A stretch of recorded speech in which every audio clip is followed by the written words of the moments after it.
Good evening, good morning, good after morning, botpreneurs. Welcome to this first broadcast in 2019. We have Christina Katkut on the show this evening. Hi, Christina. Hi. Thanks for joining us. So the title is Enhancing Chatbots with Digital Psychology. So we hope to be able to pick your brain a bit and learn some nice tips and tricks.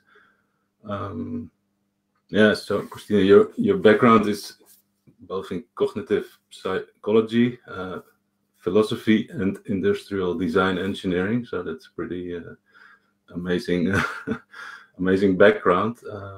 Maybe you can tell us quickly how you ended up in Chatbots. You're now working with Nerds and Company, a web agency based in the Netherlands. So how did you? What's your story up till now?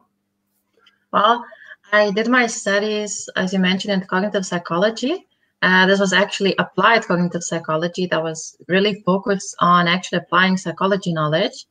And I was basically looking, how could I now actually enhance digital experiences with my psychology knowledge?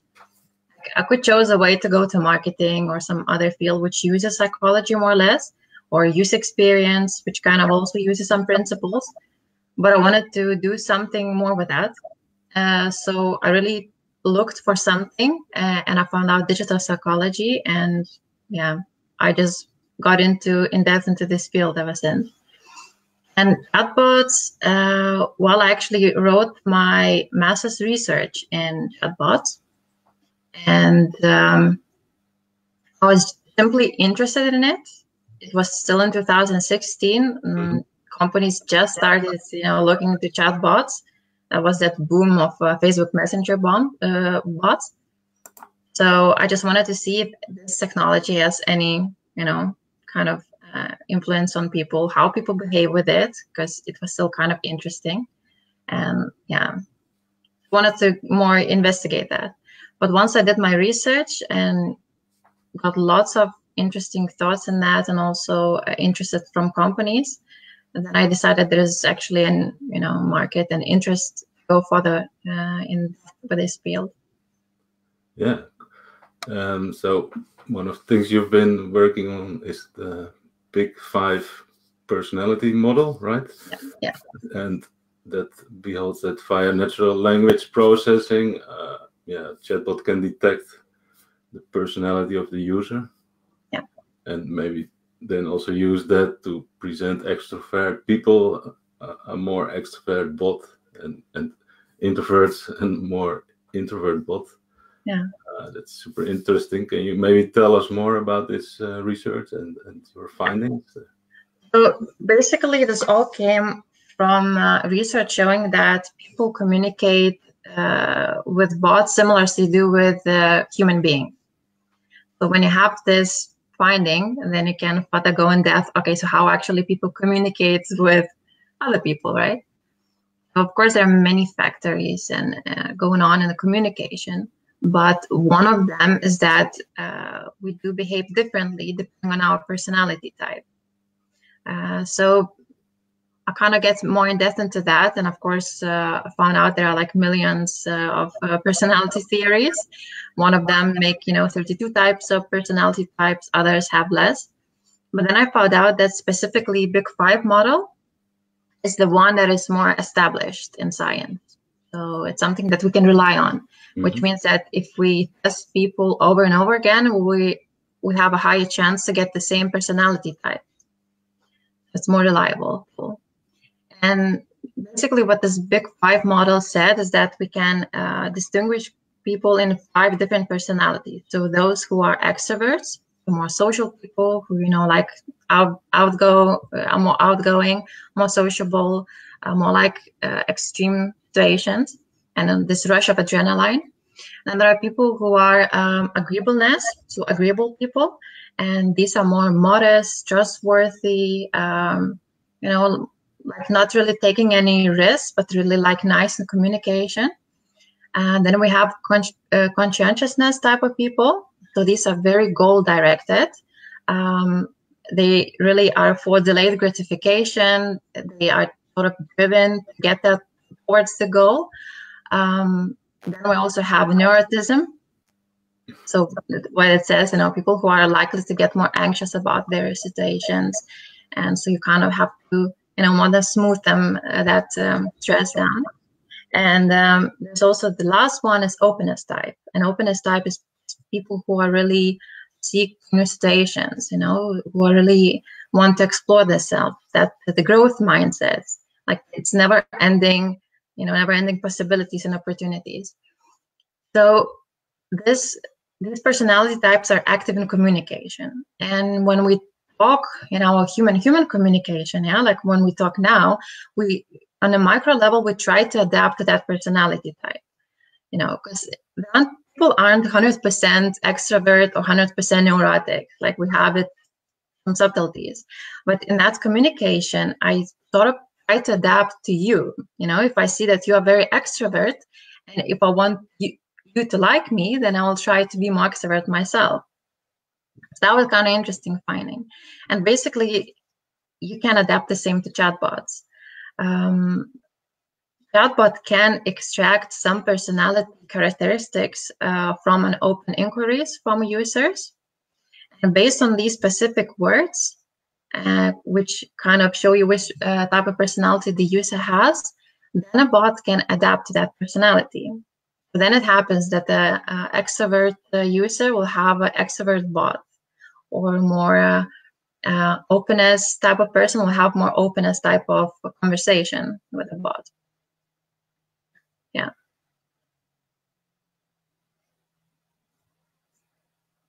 Oh, I somehow can't hear you anymore.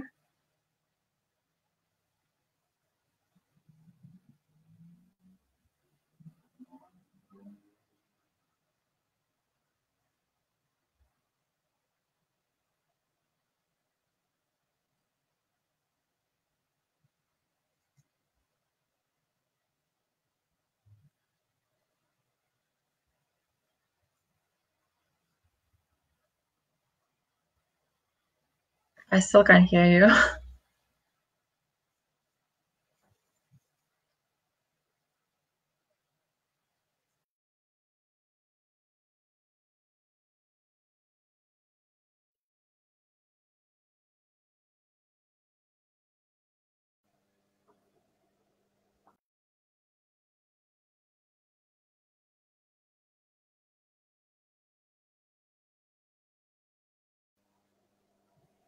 Hi. I can hear you again. Okay. Sorry, guys. Technical difficulties. So these models can change for one person. For example, when somebody's in a hurry, he could come across more as an introvert. Mm-hmm. Just he doesn't time to really chat with chatbot. So it has to be dynamic, right? Mm-hmm. Or is it fixed on a person that you put in a square and that's it? And it can differ depending on the circumstances and the type of mood somebody's in.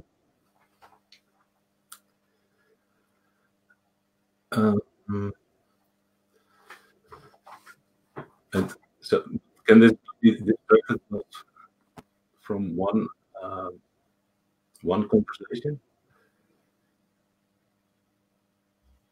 Yeah. So it can be that indeed that once you extract these entities, that you might make a false assumption that this is an extrovert. Meanwhile, it's not. And that was just basically a situational, sort of created thing where this person appeared more as extrovert. But the thing is, the model that we are still creating, it should learn over time, which means that we extract the entities, but then we learn over time, and then we see which type of personality is the most, prevalent within, let's say, 2 or 3 conversations or even more. Then we make the error is lessened to, make a false assumption.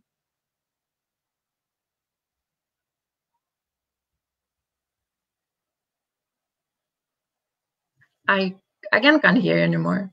I don't know if it's a problem just for me.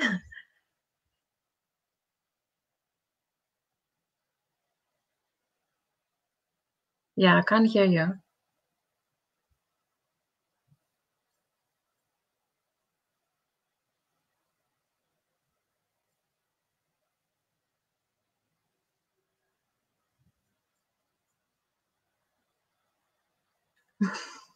Mm-mm.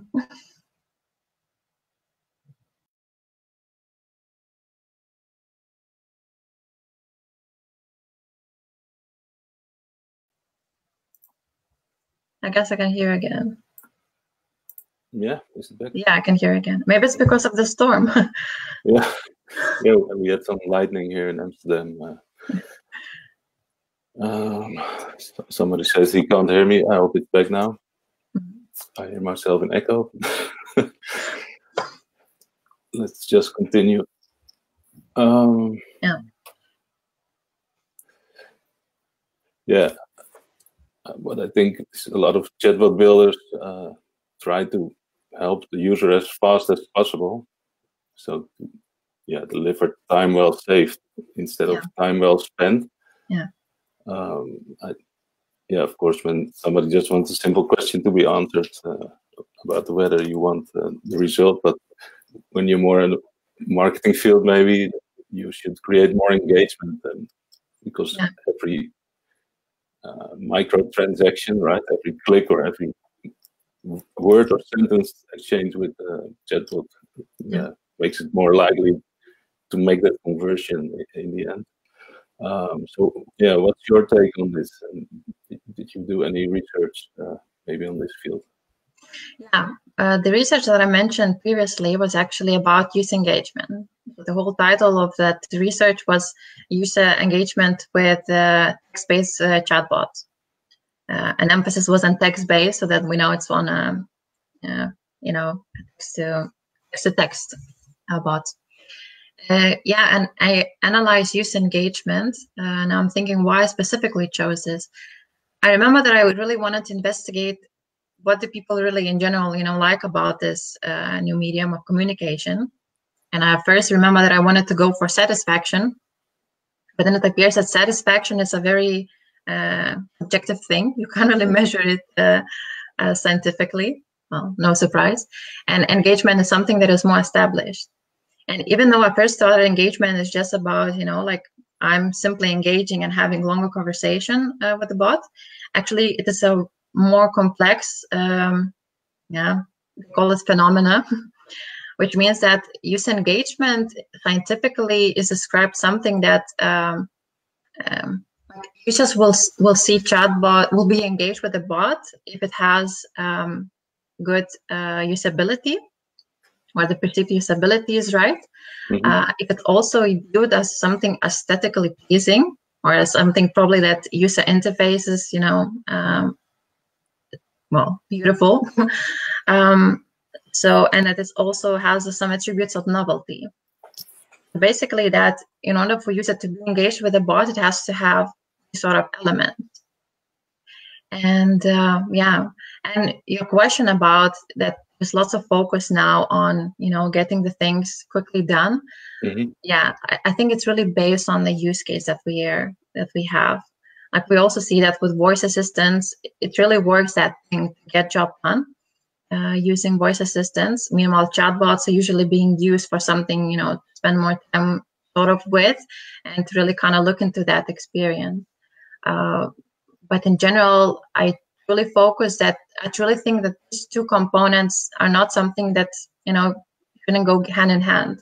They can just as well be combined when you prepare some sort of strategies for bots. Yeah, you can make things get done quickly with the chatbot and still have a good experience and engaging conversation with it. It doesn't mean that in order to be engaged, you have to really spend lots of time, right? No, that's true. So in 2016, you did research on conversational engagement with almost 200 users. Maybe can you share some results and numbers that came from this study with the viewers? Yeah, I'll a bit go more about the whole research. So basically, I looked at how two elements of bots, design elements, how being viewed by users. The first element was response latency. And response latency is that, the amount of time until you get the message from a bot or from a user. And usually you can see when it's typing. So basically, if it's fixed, it's if a bot is sending message despite how long it is or how short it is, it's all the time the same amount of time. So that's something that's called fixed response latency. Or it can be dynamic, which means that if a message is short, then a bot immediately shows a message, and if a message is long, then it takes longer time. So I checked how this design element, how you call it, if it has any influence on people perceiving such bots as more human-like or not. And then I later checked if whether this perceived humanness has any effect on engagement. So if people actually see more human-like bots as more engaging. And another thing that I checked was also if inclusion of small talk, of chit chat, like questions like "How are you today?" "What's the weather?" and things like that, if it has any impact on social presence. Now, social presence is also this phenomena that you feel within a conversation that, you're not alone there. You're speaking with somebody, and it doesn't have to be human or robot, but just feel that you're with somebody. Like I sort of sometimes explain it that when you go to customer service chat logs, you open it and you are chatting, and then after a while you're asking, are you human or are you a bot? But at that moment you feel that there's that social presence, but is it with a human or is it with a bot? So that kind of thing. So, and I checked if that social presence has an effect on engagement as well. So all these components.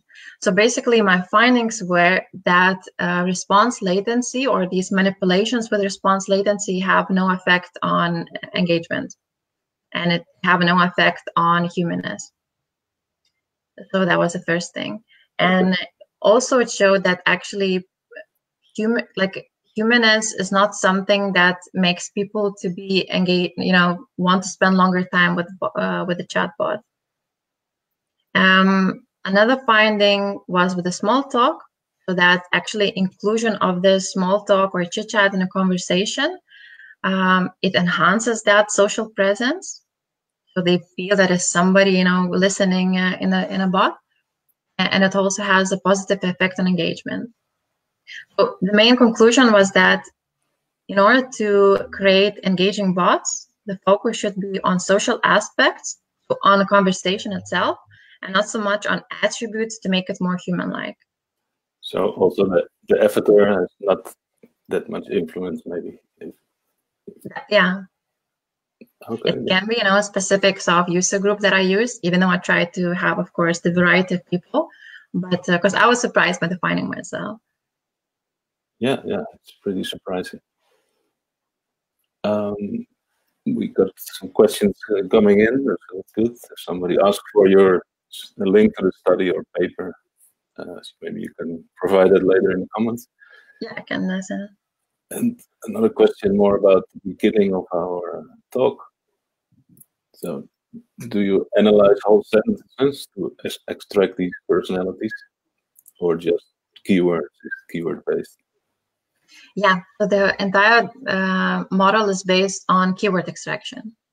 Basically, there are sets of words that present one personality or the other or the third one.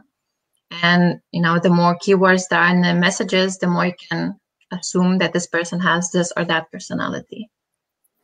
Yeah, so the type of words, but also the amount of words somebody uses. Yeah. First, cool. I actually thought of using a method, like as in user experience you do first test the users. So I thought, like maybe I can give a personality test to user group, and then based on what kind of personalities they have, I can adapt it, chatbots. But then I actually did in research, which said that personalities actually might even vary in online or offline environment. So it might be that some attributes, are more prevalent in online environments, and they're not offline. Okay. Surprisingly. That's good to take into account then. Yeah, I think that's what makes chatbot so interesting, that it's technology, language, and psychology, of course. Yeah. Yeah. So how does the company where you now work make sure that your knowledge is used in the bots you guys make? Did you create some kind of framework or a guideline to be used internally? Yeah, we do have some design principles that we rely on. We also have a little bit of ethical framework. I'm also very, excuse me, I also really stand for some, ethical responsibility regarding chatbots. For example, that we openly state that it's a bot and we don't use deception, trying to fake it, that it's a human. Yeah. Even though I know that there are some companies saying that when you don't mention that, users somehow like it more or something. I don't know how it is, but I prefer to use that. I also wouldn't go for that. Yeah. Act human, but don't pretend to be one, right? Yeah, and later we have some design, suggestions, on how to make the chatbot conversations more fluent, just more like from user experience point of view. I would say these kind of guidelines. For the rest, we truly adapt based on a project of what it requires. I wouldn't say that every single project would require this personality extraction. If you really want to just make a job done quickly, then I don't think it's needed, because you really need more conversations from users in order to adapt those personality types. So, yeah, it's kind of next level. I think a lot of companies are still busy with bots to begin with. This is because do you use natural language generation then to make the conversation dynamic? Yeah. So it's not like you have to create separate flows for each personality type, right? Yeah. Okay. Cool.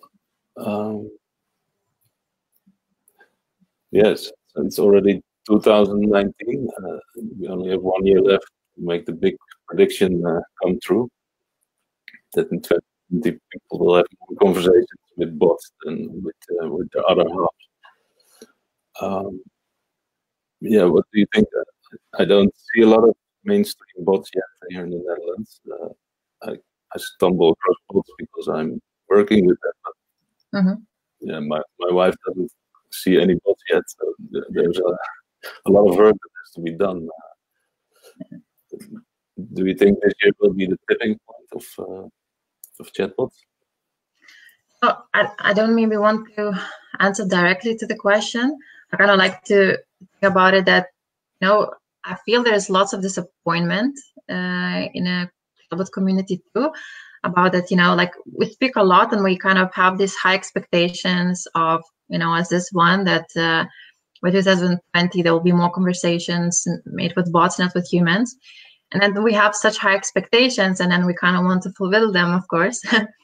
But I think that it's more important to work on actually useful use cases where chatbots are really, some valuable asset instead of just using bots in order to use bots. Of course, we also talk about this a lot in chatbot community. I hope that 2019 will be the year when we'll have really more of these use cases that we'll be like really proud of.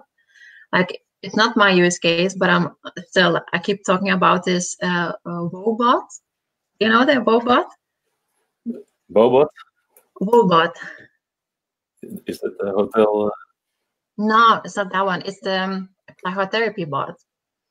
The bot is based on cognitive behavioral therapy, and basically it provides, it does therapy within a conversation. So some, like a bunch of clinical psychologists developed the conversational bot, and even tested it. I believe Stanford University conducted research or so, and it actually showed that if you use that bot for 2 weeks, your depression symptoms lower. So, that you can actually provide such therapy chatbot, and it's way more engaging than any other website-based platforms that I sometimes use for cognitive behavioral therapy. I think that such use cases are truly promising.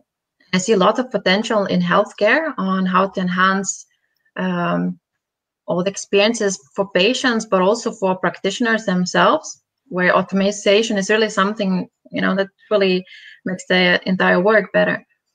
So I hope that we'll have more of these use cases. And another thing is like that prediction, that there will be more communication done with bots. It's also something that is tipping towards sort of, fear that we might have that, we'll spend even more time now with technology and not with humans. And in the Netherlands, there was, I believe, Radboud University that developed human rights, digital human rights.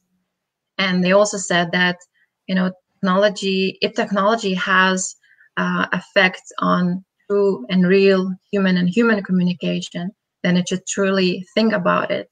It shouldn't have effect on that. Like, we should enhance our abilities, but do not take away that precious times that we can have to communicate together. And actually, when talking about it, I'm now reading this book by Mary Eichen, The Cyber Effect. I have it nearby. Cool. Oh, of course, you can see the Mother Effect. But I truly recommend the book. It's about cyber psychology and basically all the phenomena that happens online. For example, it talks about online disinhibition effect, which means that when we're online, we're more open and we're more expressing ourselves and more revealing information, which we usually don't do offline, and then how it affects us. It's actually a really interesting read. So. Yeah, it's a great tip. And maybe if you can share the link to that therapy bot, those we also. I'll do that, definitely. And I think it's interesting. We have indeed a great responsibility because we have so much impact on how people behave. Yeah. Also with the voice bots, of course, kids also use them in the household. And Alexa or Amazon recently, it's already been a while, but inserted an option for parents they can turn on that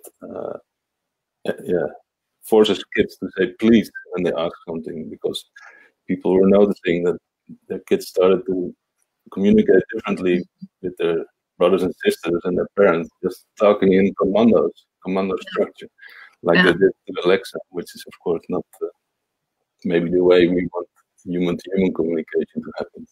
Yeah, I think that's I'm truly excited of what's going to happen with that, because like as a psychologist and anthropologist too, they've been interested in that, because when these assistants, are now in our family environment, and if they communicate with kids from the early age, it's also interesting what kind of dynamic will be in parenting.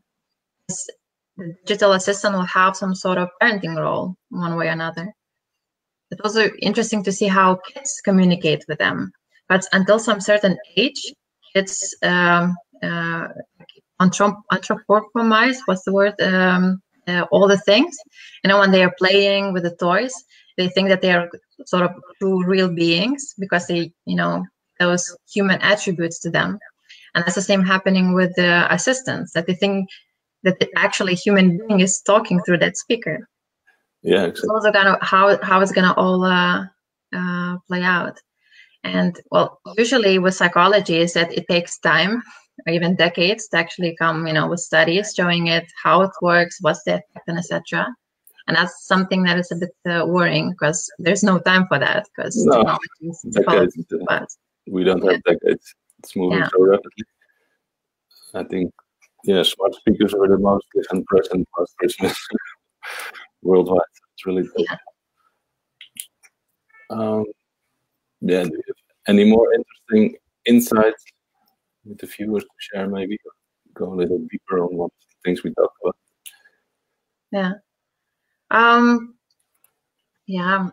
I could talk more about the ethical aspects of chatbots. I shared with you too the article that I wrote, but haven't published it yet, about the gender issue. Well, that's something that we also talk a lot, right, about chatbots and digital assistants. Why so many are female, you know, while they have that role.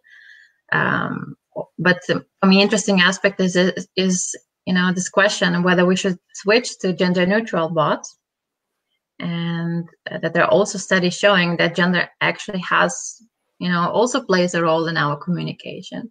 That one research which showed that a virtual assistant was used as a motivator to motivate boys and girls to choose STEM studies.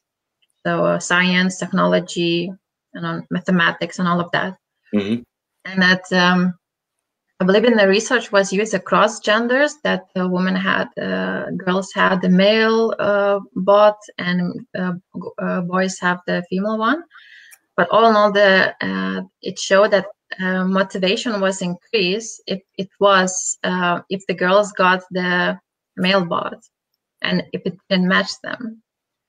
So also, like, you know, like, it also kind of says something that gender has an effect on that communication and on that information. I wonder what kind of studies, if there are any other studies, you know, developing this and looking into this further. But yeah, but there's also something that when we create bots, we also kind of think, you know, should we create a gender in it? Should it be very explicit? And why we're actually doing that, right? Like, simply asking question, why is that? Yeah. I read in the piece you sent me, especially digital assistants tend to have female names. Yeah. Because females are more caring and more helpful to other people by nature. Yeah. But of course, Google chose to not use it anymore. Yeah. Choose a gender, so that's also possible. Yeah. And we got a question coming in. I think we already asked it.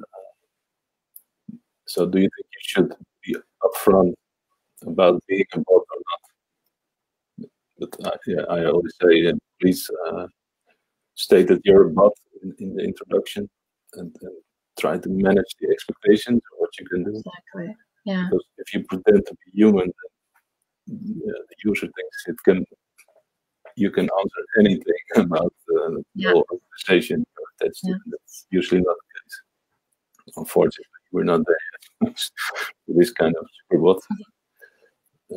But we also had one bot that was really simple bot that was basically just, you know, quick replies, no actually even text inquiries or something.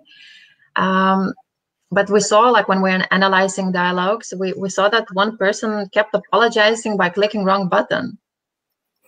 And then it hit us. Okay, this person thought it was actually a human and not a robot. He was wasting time of somebody on the other end. Yeah, that's also a thing. Somebody said, I think it helps, but the word bot is unattractive. So I like to use virtual assistant or your friendly robot, something to lighten it up.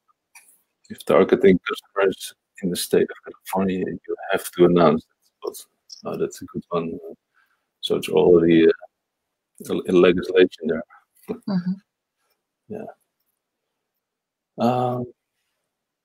I think we can wrap this Facebook Live up. Thanks for sharing these interesting insights with us. And thanks for having me. Yeah, and please share some links in the comments, and also feel free to post that link to your new dedicated page about chatbots from Nurse and Company. Yeah, it's still in Dutch though. Oh yeah, it's only in Dutch. Okay. Should be translated in both. Yeah, will be soon. Okay, thanks a lot, Christina. Thank you. Thanks, users, for watching, and see you next time. Bye. Bye-bye.